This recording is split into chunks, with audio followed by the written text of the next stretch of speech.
How does your platform use AI to evaluate athletes beyond stats? We use AI to also scan what athletes are creating content about. So you can come in and find content categories. Let's just say you're a cooking brand, for example, and you're looking to partner with an athlete that has created content about food, about cooking. Yep. So our AI is gathering what athletes create content about and associating them with certain categories. So when you're trying to pinpoint out an athlete that fits with your general criteria, you can come into the platform and find an athlete who creates cooking content. Be the story. Hello, fam. Everyone, it's Brand&Athlete Jay Hicks solo today, and we have a very special guest. Today we're going to be unlocking the moment. We're going to talk about entrepreneurship, and I'm so excited to have none other than Jack Adler. Jack, welcome to the show. Hey, thanks for having me. I'm excited to be here. Yeah, I'm excited. We were talking offline. You're a Syracuse guy. We know there's a long history of digital entrepreneurship, and so it's just really a pleasure for what you guys are doing to sit down and talk about the innovation that you're experiencing, and then get some of your insights. Yeah, no, without a doubt, it's great. I mean, as we were talking about, Syracuse they got a nice little list of names, both on just the general sports side, and then of Yeah. course within entrepreneurship and specifically sports entrepreneurship. Yeah. No, I love that. I want to start this out. I have this new thing that I've really kind of thought about in life, and I call it like lookup moments. And I want to ask you this because you're an entrepreneur. Really, we're going to unlock and talk about what you're doing. But I always call a lookup moment is when you get knocked down. And I always learned from like when I was a high school athlete before I ended up becoming a D1 track athlete. It's like that's the moment you get knocked down the ground. And I always say that when life knocks you down, if I can just open my eyes, if I can look up, then I can get up and then I can move forward.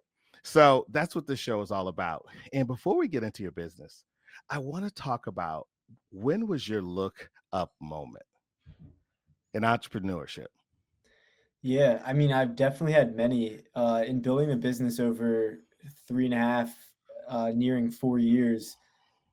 We've pivoted so many times, and we didn't pivot because things were going well. I'll tell you that. We pivoted because we were struggling and looking for ways to provide more value, so we could grow our business in the right way. And I guess one of my bigger lookup moments was uh, so at Syracuse they have pitch competitions where you are pitching for prize money against other student startups, and this was a massive way to get funding as a startup that was bootstrapping to the absolute core. And Yeah. uh, I competed in 6 straight competitions at Syracuse and lost every single one of them. Wow. So it was a lot of just kind of getting told that our idea wasn't good enough, and it was that seventh competition that we won first place in, and it was a $25,000 grant, which does big things for an early stage startup. So uh, my lookup moment was like losing that fifth, that sixth, and being like, should I stop? Should I take what these judges are pretty much saying, and that our business isn't good enough? It's not a great idea, and I decided not to listen to that and keep going. And of course, it's that final one that ended up paying off. Man, I love it. That is a great look up moment, man. And I want to ask you this: as you had those, I don't like to call them failures, but I like those moments that really kind of set you back for a moment, right? How did you, or what within you decided that, like, you know what, I'm gonna keep going? I mean, my mission, beyond of course being a great solution provider to our stakeholders in the NIL space, is to inspire others, and inspire others specifically in the form of other young entrepreneurs who are considering whether or not to take that leap to start and to build a business. I've learned a lot over the last few years of building a business, and one of the biggest things I've learned is that, like, it's the last man standing that'll win. And it does take a certain level of just discipline and relentlessness to keep going when times get tough. And whenever because inevitably you get to those moments where you feel, maybe like you're close to falling. And whenever I've gotten to those moments, I've thought about just why I started this in the first place, why I'm doing what I'm doing in the first place. And a lot of it has to do with like acting as an example, as an inspiration to young entrepreneurs who aren't sure themselves if it's worth taking the leap. So that is usually what kind of whether it's that one lookup moment example that I gave or countless others that I've had along the way. That is kind of what just keeps me going, keeps me standing back up. Yeah, I love that. I love that because it's what we talk about all the time, right? The grit, a lot of times in entrepreneurship, as you just outlined, it's the last man standing. I love that, and that really kind of leads in to my next question, which is, what inspired you to start Out to Win, and while you're still in college? Yeah, I mean, NIL legislation was passed in 2021, and I was entering my junior year at Syracuse University at the time. And at that past summer, I had interned for a sports marketing agency, an athlete marketing agency, where I learned the ins and outs of what went down between a brand and an athlete in a marketing partnership. So when NIL was passed, I realized that it's literally the same exact type of model. However, it's with a college athlete as opposed to a pro athlete. So I Yeah, felt like I knew a thing or two from what I learned over the summer. And early on, athletes had no idea how to capitalize on NIL as a brand new opportunity.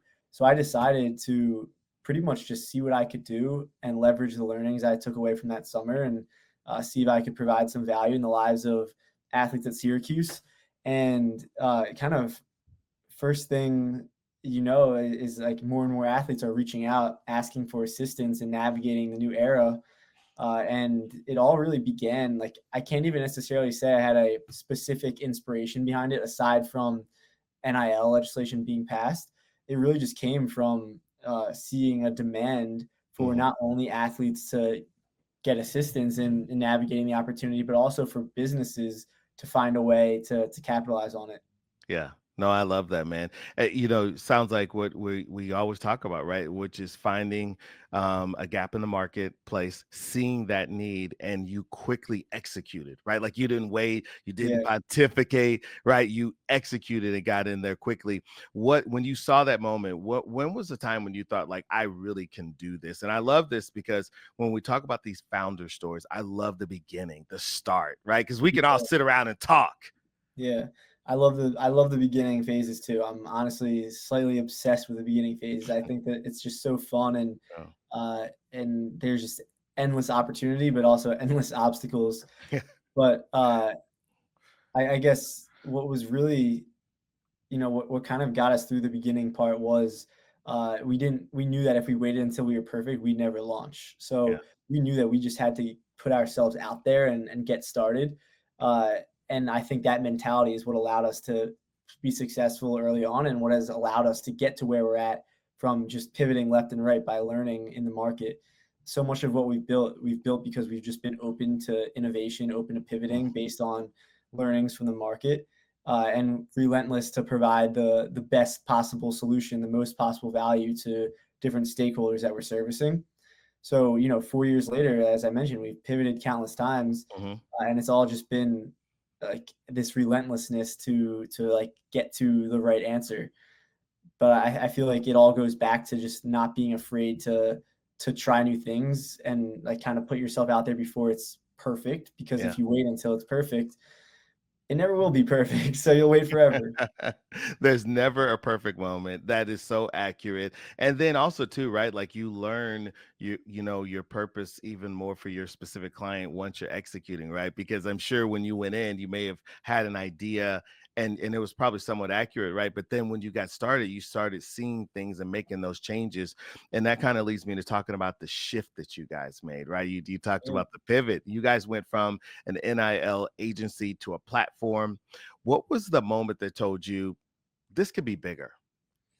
Yeah, I guess so. We were working with dream brands to help them build NIL campaigns. I mean, if you told me, that I was at 20 years old, you're gonna be working with Reebok, Yeah, Oakley, Crocs, helping them build NIL campaigns, I wouldn't believe it. And from the process of working with businesses like that and building campaigns, what we were realizing is a lot of brands just didn't entirely know what they were yeah, doing in the athlete marketing space. They were considering athletes based on how many touchdowns they could throw or how many goals they could score, as opposed to how they could move the needle off the field as a marketer. And the reason that they were evaluating them that way also was because they didn't have access to the data they needed to evaluate them as an influencer. Yep. You look at their ESPN profile and you're going to find how many goals they score, how many points per game they average. So we realized that what was needed is this platform that can provide the data you find on an Hmm. influencer for athletes. And the platform that we built, we refer to it as the intelligence platform for athlete marketing, and it's most comparable to an influencer marketing software for NIL, expanding beyond into the sports marketing ecosystem. But we provide data backed insights on an athlete based on how they perform off the field as an influencer, as a content creator. So that's social media metrics, it's audience demographics, it's past brand partnerships and how they performed. But all of that was inspired by what we were hearing on the ground, collaborating directly with brands in the early stages of NIL. Yeah, I love it. Now you're talking my language. I love the nuts and bolts of marketing. And it's also, you're right. NIL is no longer about raw talent. It's about market intelligence. And if you're not tracking influence, you're not even in the conversation. But it's about how we do that, right? Right. So, how does your platform use AI to evaluate athletes beyond stats? Yeah, so we use AI to also scan what athletes are creating content about. So you can come in and find content categories. Let's just say you're a cooking brand, for Mhm. example, and you're looking to partner with an athlete that has created content about food, about cooking. Yep. So our AI is gathering what athletes create content about and associating them with certain categories. So when you're trying to pinpoint out an athlete that fits with your general criteria, you can come into the platform and find an athlete who creates cooking content, beauty content, creates content about health and fitness, Yep. all different kinds of categories. We use AI to scan each individual athlete's profile and associate that with certain categories. Kind of similarly, we're helping analyze what their audience has interest in based Yep. on how their followers are interacting with their content, with their platform. We're able to provide an analysis on what kind of interests do their audience members Hmm. have. Are they interested in sports, in, I don't know, yoga, all different kinds of interests that we allow brands to analyze. Yeah. So when they're partnering with an athlete, they can make a more informed decision on not only who the athlete is, but who their audience is that they'll be paying to get in front of. I love this because I'm huge on engagement. I love data and statistics. So I'm just really excited right now. Um, and I want you to break down the out to win score. Like what's Yeah. in it, why does it matter, and how are brands using it? Yeah, so the score is really the idea of it is it's stacking athletes up against each other based on their overall marketability potential. So if I'm a brand looking at potential athlete partners, you can think of it like an overall rating in Madden, like who's the highest overall. Yeah, The way yeah, that that rating is you get to it is it's a weighted metric of it's sorry it's a weighted combination of multiple metrics. So we're putting a proprietary weighting behind different metrics based on feedback we've received by brands around what's most important to them when they're considering a potential athlete partner. So that includes, total followers, engagement rate, hmm, average viewership, but it also includes metrics like posting frequency, how they've performed in past branded content, follower growth. So it's taking all these different metrics and giving weighting to them based on its importance in the grand scheme of how much potential they have as a marketing partner. yeah. I love that too, right? Because we always talk about not posting and ghosting, right? And so the engagement that you're talking about is so important, right? Because that's huge for brands. And the reason why I love you talking about this is, we have a large following of student athletes and parents and coaches that helping student athletes. And this is so important. It's not just getting the Yeah. likes, it's really engaging into the community and having that two-way dialogue. And these metrics measure that, correct? Yeah, 100%. It measures that, and then it also allows athletes to lean more intentionally into it because when you realize that, like a lot of athletes, when they see their profile for the first time, they didn't realize that their audience has interest in Yeah. yoga, that their audience has interest in certain categories. So once you're able to really realize that, you can lean into it more intentionally. You can Yeah. create content that specifically targets that demographic, and then you can go out and you can pitch brands on it too. So Yeah. it really equips athletes, universities with the data they need to go out and build smarter partnerships.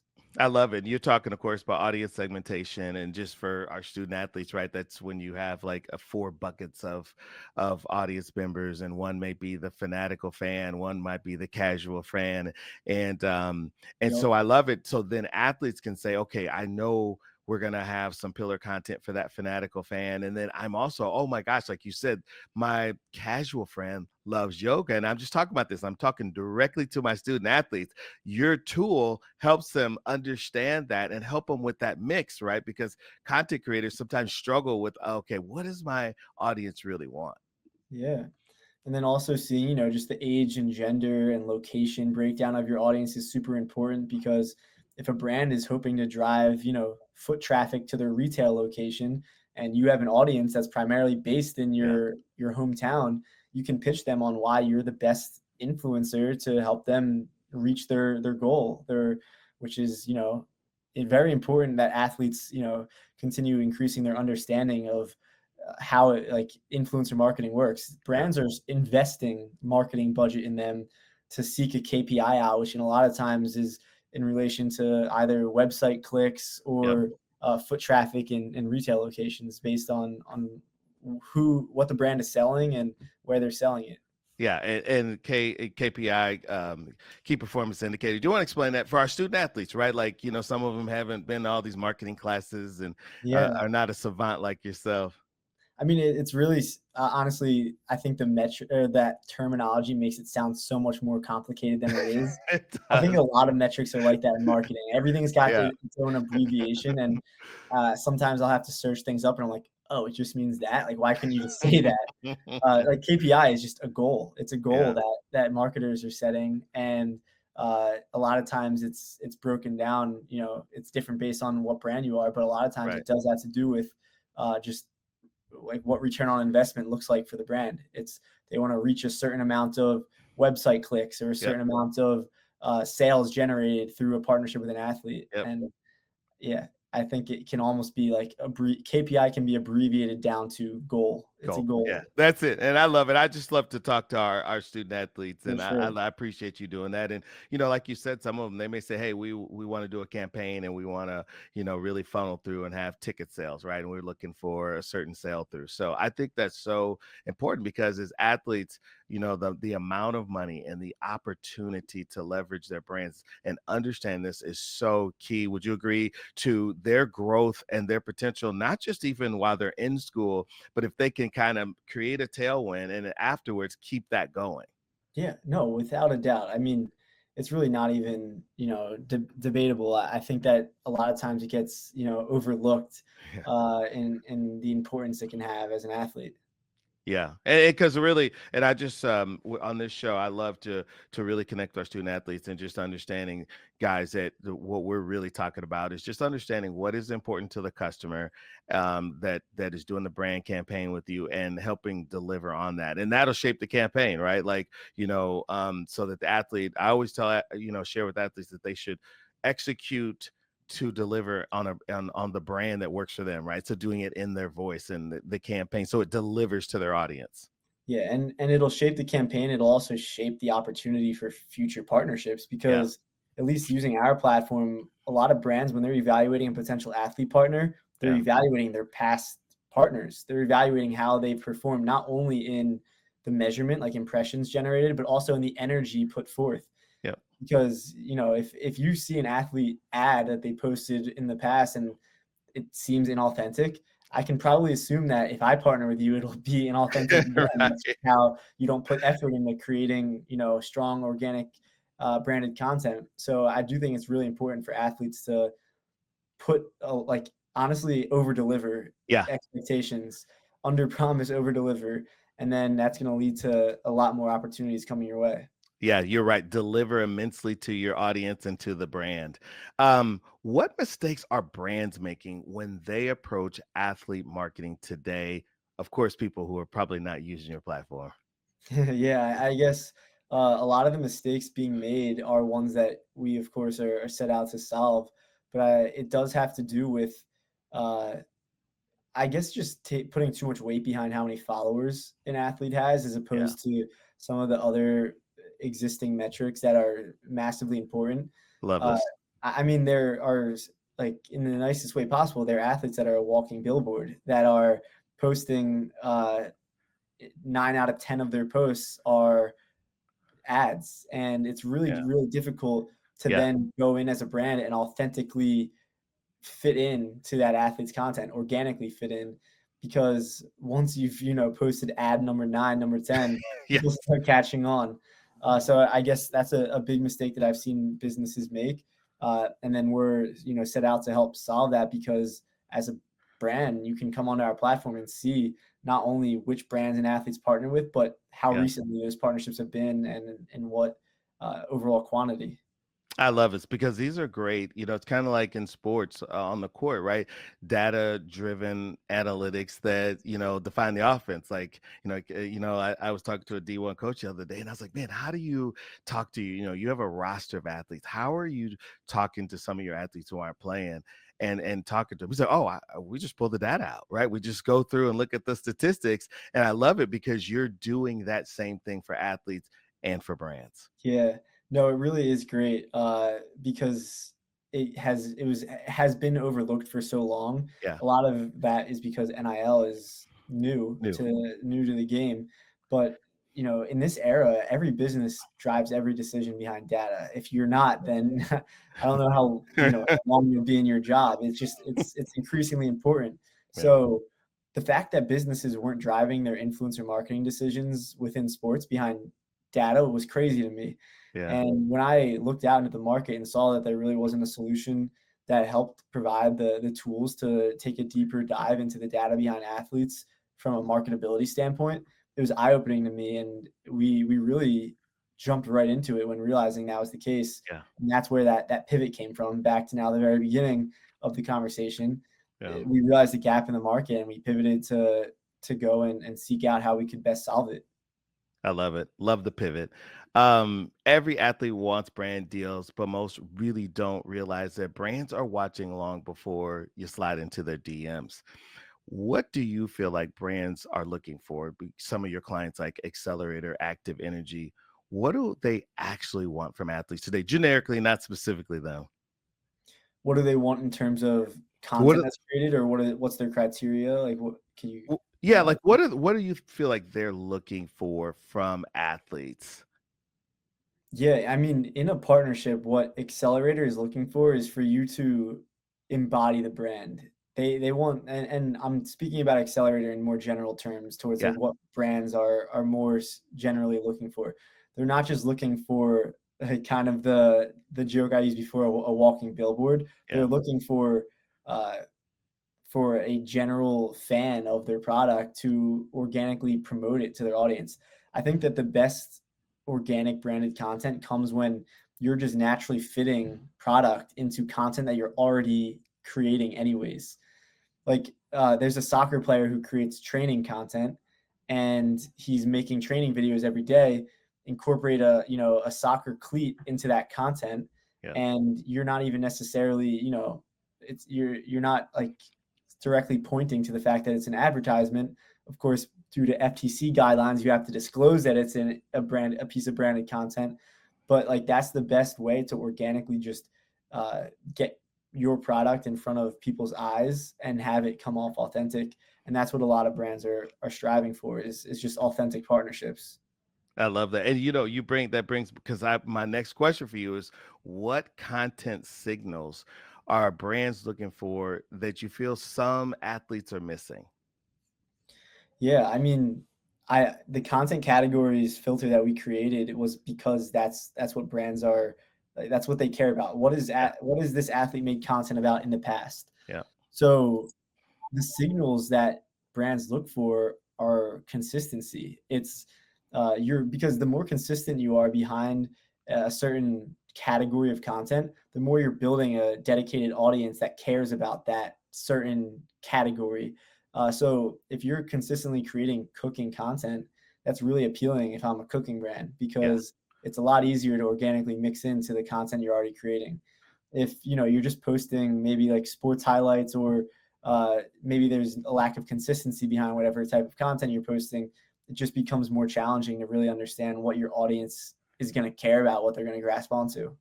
Yep. I love it. I love this, man. It's great conversation. Jack Adler, Yeah. Out2Win, founder, CEO. Just great conversation. If you guys are joining us in now, what do you think athletes could do? You're a thought leader in this space. And because I believe that people who are doing the action are really, those are the people to listen to and to watch. What do you think athletes could be doing right now on their socials to increase their value? create create content, and that can come from documenting the day in the life. It can come from all different types of things. There are, of course, like the trends that you'll consistently see across social media, finding ways to fit that into your situation as an athlete. Yep. There's so many different ways that an athlete can build their brand, and the way to do it best is to be who you are, and turn it into engaging content. I love that. Document, document, document. Man, Jack, I love this conversation because I think that's no, it's so true because I believe, repetition, right? Like I think if athletes are hearing this and content creators, it's all about documenting, not overthinking. You said a little bit earlier, getting started. I want to circle back to lookup moments, right? Because Yeah, they're about overcoming and not flexing, right? It's about the times where like the vision is cloudy, but you trust the move anyway. So you're a young guy and you raised about 1.3 million. Is that about right?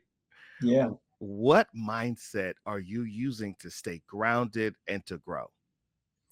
yeah. So the mindset that I literally have written on my board sitting behind me is "stay right here," and Mm, uh, that mm. line comes from uh, my newest hero, Saquon Barkley, who led the Eagles to a Super Bowl victory a couple months ago. I'm from Philadelphia, as I mentioned. I'm a massive Eagles fan, Shout out to the and Eagles, by the way. shout out Birds. The Eagles were up by 3, 4 scores in the Super Bowl, and Saquon was running down the sideline saying, "Stay right here. Don't let this fool you. This game's not over. Stay right here. Don't get too high."